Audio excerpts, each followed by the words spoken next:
Nimuhaye ikaze kuri IT Panda, amahoro y'Imana akomeze kubana nawe.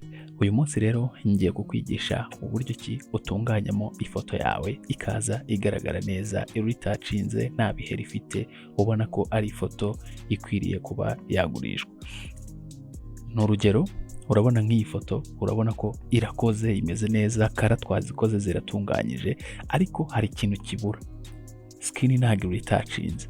Hari abantu benshi rero bakora amafoto, akabona ifoto ye yagerageje gukora kara uko nabimwigishije, yagerageze kubransinga amakara ntako atagize, ariko yafata ifoto yakoze yayicomparinga n'iz'abandi akabona iyi haraburamo akantu, akibaza ati ako kantu kabura mu ifoto yanjye ni agaki. Ndakeka nawe nimba ujya ukora amafoto byarakubayeho, ukajya ufata ifoto yawe ukayicomparinga n'iyundi muntu yakoze, ukabona kara mwakoze kara zimwe, wenda mwanakoresheje preset zimwe, ariko ukabona hari akantu kaburamo, ukabona ifoto yawe ntabwo ari nziza. Ako kantu kaburamo rero niko ngiye kukwereka muri iyi video. Mbere ko dutangira, kanda subscribe aho ngaho kuri buto ya subscribe, urayikinga ino video, umbwira ikindi kintu nakwigisha muri comment, nze tukirebe muri video ikurikiraho. Ako kantu kaba kabura rero ni akantu bita retouch. Kuba nk'iyi foto urabonira arundi yahita yitanga, ni ngiyi urabona arundi yahita yitanga, kara twazikoze neza, iragaragara, irakeye, ariko irabura akantu kamwe ka retouch, ariko ngiye kukwigisha nako kakongeraho mu byo umaze kumenya muri Photoshop. Iyo ugeze aha ngaha rero muri Photoshop, uraza ukajya hano kuri ino buto ya action, urabona bayita action. Iyo uyikanzeho haza zino action. Noneho hari abandi zitajya ziza, wowe Photoshop yawe nimba zitajya ziza, ngwino aha ngaha hano kuri window, uhita ureba hano handitse action, cyangwa se ukandi alt F9. Iyo ukanzeho bahita bazikuzanira, ariko ntago bazikuzanira zimeze nk'uko izi zanjye zimeze. Nacyo nicyo ngiye kukwereka. Nimba batazikuzanira zimeze gutya, ubwo bazikuzanira zimeze uko nguko. Urugero, izi nizo nari nafunguye, sorry. Okay, nimba batazikuzanira nka kuriya byari bimeze, bazikuzanira zimeze gutya. Ndakeka wazibonye, ndakeka wabibonye muri Photoshop yawe ko babikuzanira bimeze gutya.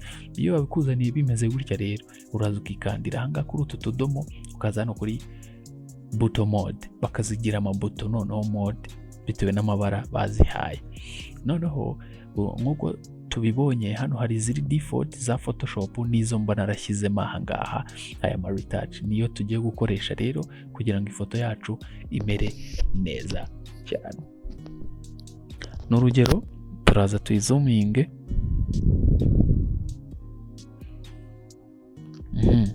Hano tugiye guhera ku menyo. Urabona ko amenyo hari ukuntu adakeyemo ukuntu. Turaza tuhita tujya kuri aka kantu ka brush tool, tuze duselectingemo iyi brush. Niturangiza tuhita tuza tugabanye iki kintu cy'ikizeru, urabona ko ari kinini, ukanda kuri keyboard yawe kuri aka calibrace kareba ibumoso, kakaba gato, kareba iburyo kakigira kinini, kareba ibumoso kakakigira gatoya, ukakanganisha n'ahantu ushaka ku brushing. Ukahita uza muri za action zawe, ukareba handitse eye and teeth whitening, amaso n'amenyo kubigira umweru. Warangiza ukaza ukagakandaho. Iyo ugakanzeho, group baba barasetinze itiza hano ikikora group. Wowe icyo ukora, iyo washyize kuri brush tool hano, uraza ukaba amenyo wayagira umweru. Urabona ukuntu amenyo ahise asa, urabona ukuntu ahise asa. Subiza inyuma,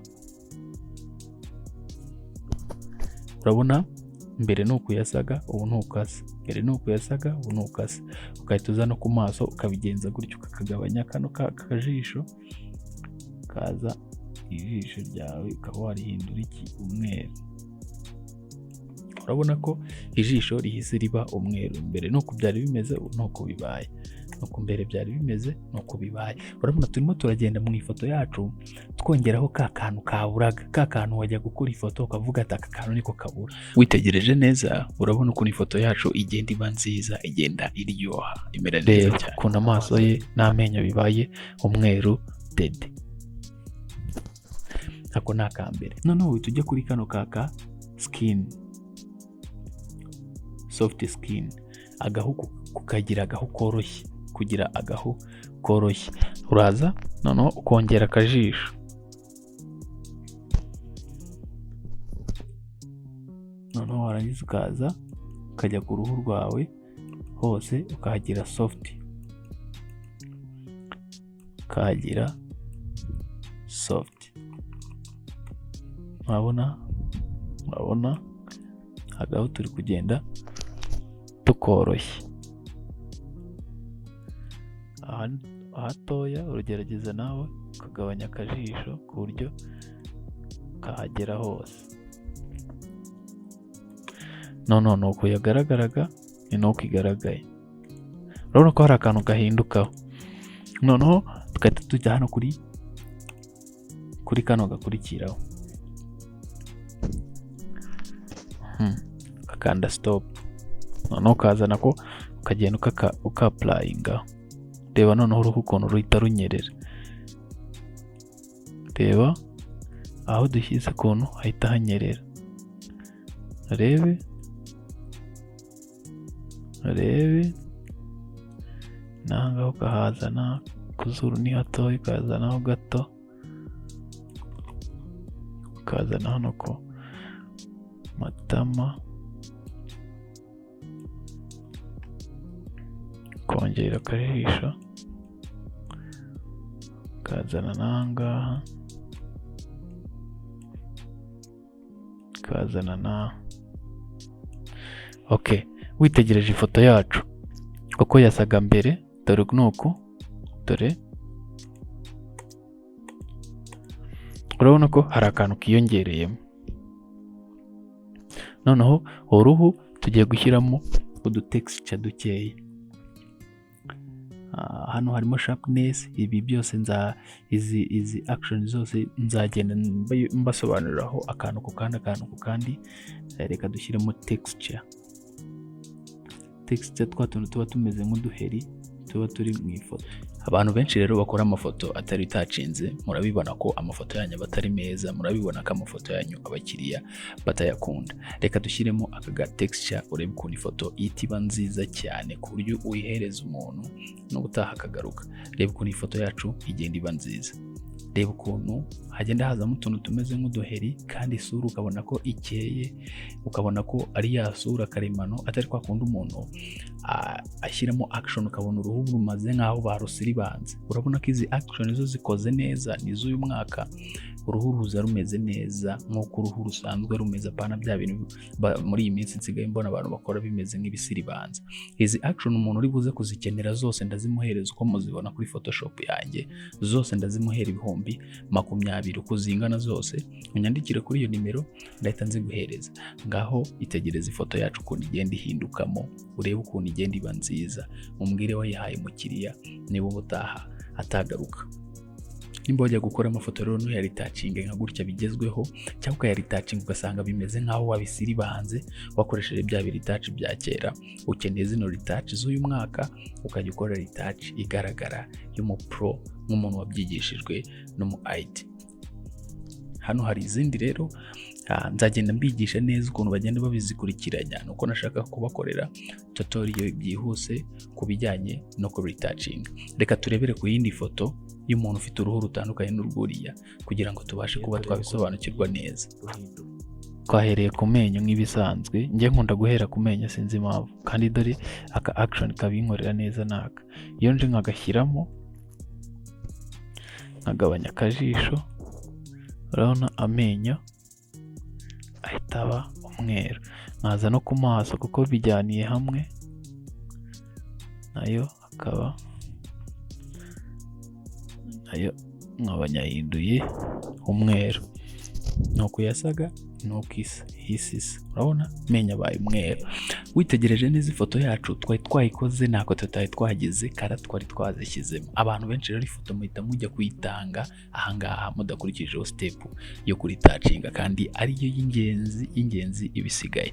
Uraza hano mfitemo utu action nkunda gukoresha, sinkoresha twinshi, ni nka 2 cyangwa 3, nitwo tw'ingenzi.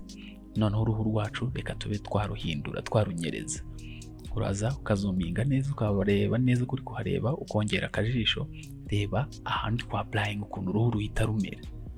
reba aho na applyinga kuntu uruhu ruhita rumera, narashyiraho soft skin. Aka soft skin ko nkashyiraho nyuma kugira ngo agahu korohe bimere neza nk'uko yari ameze mbere, uduheri twavuyemo n'utundi tuntu twirabura n'uduki twagiye tuvamo ku isura yacu. Urebe ahantu ndi kugenda na applyinga kuntu hagenda hahinduka hamera. Zino action z'uyu mwaka zo ziba updatinze cyane, baba barazikoranye ubuhanga bwinshi ku buryo ukanze hariya kuri brush tool, uruhu bahita bagenda bakabihuza n'uruhu ukablashinga. Reba ukuntu yasaga, reba ukuntu ihise imera, ukuntu yasaga, ukuntu ihise imera. Reka dushake akandi ka action dushyira aha ngaha. Njyewe ntabwo nkunda gukoresha utu action twinshi kubera ko amafoto yanjye mba nayafotoje kamera ifite imbaraga, ariko yari amafoto yafotowe na kamera yoroheje, uraritacinga ku buryo bigera kuri level biryoshye kabisa. Utu du action uradukeneye. Reba noneho nshyizeho ka soft skin, reba ukuntu agahu kahita kamera, reba ukuntu agahu kahita gasa. Niyo foto uhereza umwana w'umukobwa ejo ukazibona akuzaniye abandi bantu nk'icumi bamuzengereje, bamubajije ahantu yakoresheje ifoto. Nta buhanga bwinshi wabikoreshejeho, arama action yagufashije kuba wamugira mwiza cyane. Urabona ko iyi foto ihise imera. Izi action ntabwo zikora ku mafoto ya kamera gusa, n'ifoto yawe ya telefone ushobora kuyishyira muri Photoshop ukaba wayiritacinga na ikaza imeze neza. Ifoto icyo waba wayifotoje cyose wayiritacinga bigakunda, ikaza imeze neza iryoshye nk'uko nguku urimo kugenda ubona iyi ngiyi. Reba dushyizeho ka soft skin, ukuntu agahu kahita kamera neza. Noneho aha ngaha twigiye ku ifoto idafite ibiheri, tugiye guhita tujya ku ifoto ifite ibiheri nayo turebe ifoto ifite ibiheri.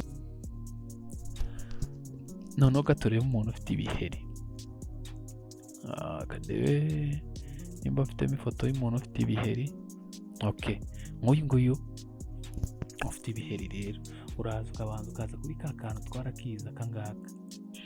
Noneho remove tool, kajya kuri aka ka remove, uraza okay, iyi ngiyi reka tureke itaza kutugora, dukoresha aka kambere. Uraza ukajya uselectinga aho ushaka,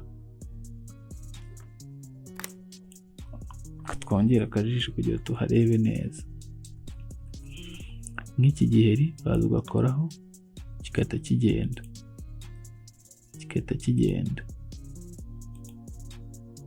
kikagenda. Urabanza tuduheri twose ukaza ukatumaramo,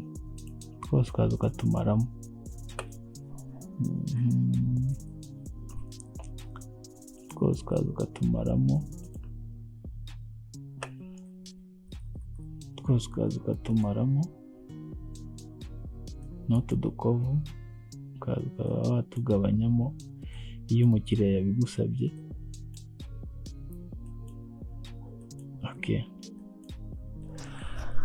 Okay, urabona hano birabaye. Ugahita uza muri ya ma action yawe, kanda hano mu ma action yawe, ugahita uhera kuri ya yindi ya eye and teeth whitening. Noneho urabona ni amaso yonyine tugiye kugira umweru.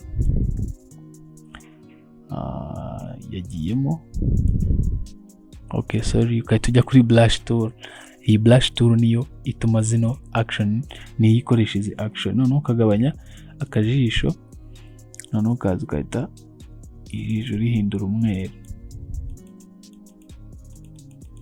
Urabona ko ijisho ribaye umweru. Ugahita ujya kuri kano ka skin, airbrush skin, warangiza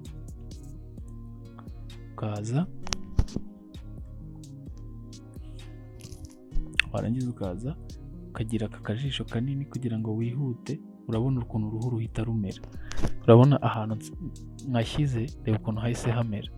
Reka wenda nkashyira hano ku matama, urabona twa tuntu twari turiho tumeze neza tw'iminkanyari n'uduki twese tugenda. Urabona ahantu na applyinze ku matama, ku maso. Urabona ko umuntu wacu ari kugenda agaragara neza. Kirazira rero ko wakora ifoto ukayihereza umuntu kandi ubwo wamukoreye shoot, wakoresheje kamera umuhaye igifoto kimeze nk'icya telefone. Niyo mpamvu baba barashyize hano ama software ya editing kugira ngo editing umuntu nyine umuhe ifoto itandukanye n'iya telefone ye. Urabona ukuntu umuntu wacu ahise agaragara neza, dore mbere ukuntu yagaragaraga, dore ukuntu agaragaye. Noneho warangiza ukaza ugashyiraho n'aka soft skin, nako ugashyiraho soft skin kagira binini kugira ngo agaho noneho kahita kaba soft. Ka soft skin nkunze kuka applyinga ku matama, hano mu gahanga, ako hose ugashyira kugira bibe byiza. Okay, urabona ukuntu umuntu wacu agaragaye neza. Tukahita tuza no kuri kano ka Chroma Skin, naho kakanda stop, nako kaza kaba waka applyinga. Urabona aho gashyize ukuntu hahita haryoha hakanyerera. Reba ku matama ukuntu hahise haba, kazana n'ako.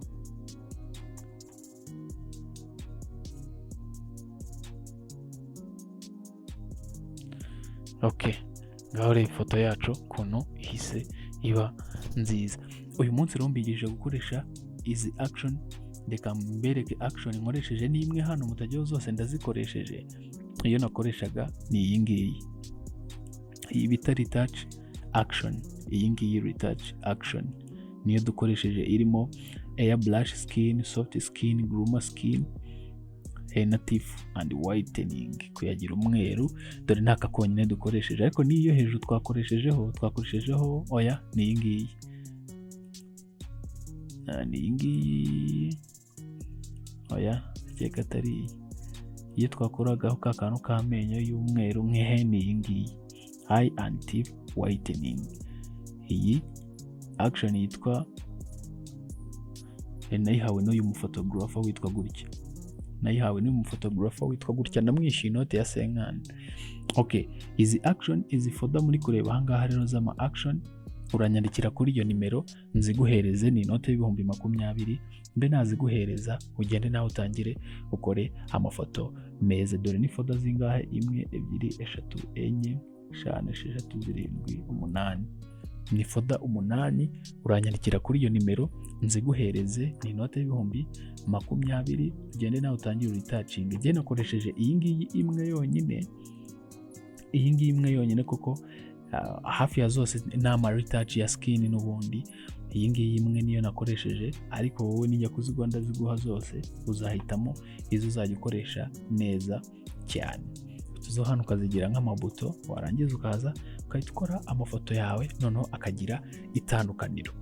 Aka niko kantu konyine waburaga. Nimba wakoraga amafoto ukabona kara wazikoze neza, waburaga akantu nk'aka. Nk'iyi foto urabona ko ikoze, ariko tugeze akantu twongeraho ihita ubona ko hari itandukaniro rihise ribamo. Reka duhere ku menyo, reba duhereye ku menyo, urabona nta tandukaniro ubonyemo. Reba tugiye ku maso, urabona nta tandukaniro ubonyemo. None reka tugiye kuri kakandi ku ruhu, uhita ureba itandukaniro. Ku muntu w'inzobe ho bihita binagaragara cyane. Reba uruhu, urabona nta tandukaniro rijemo. Reba uruhu ukuntu ruhita runyerera, reba ukuntu ahita aba mwiza. Reba aka niko kantu konyine waburaga ngo ukore amafoto. Noneho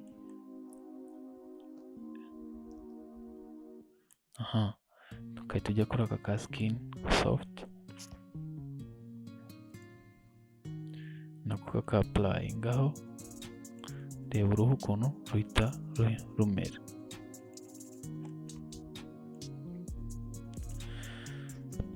Katugarukira ahangaha, video itaba ndende. Ikijyanye no kuritouchinga ndakeka ukimenyeho. Itegereza iyi foto yacu, urebe ukuntu ihise iba nziza. Nizera ko ino video igufashije, usharinge no ku nshuti zawe nazo zibashe kumenya bino bintu. Iyo nimero yanjye uyandika ahantu nukenera izi action, uzanyandikire nzahita nziguhereza. Thank you so much. Amahoro y'Imana komeze kubana namwe.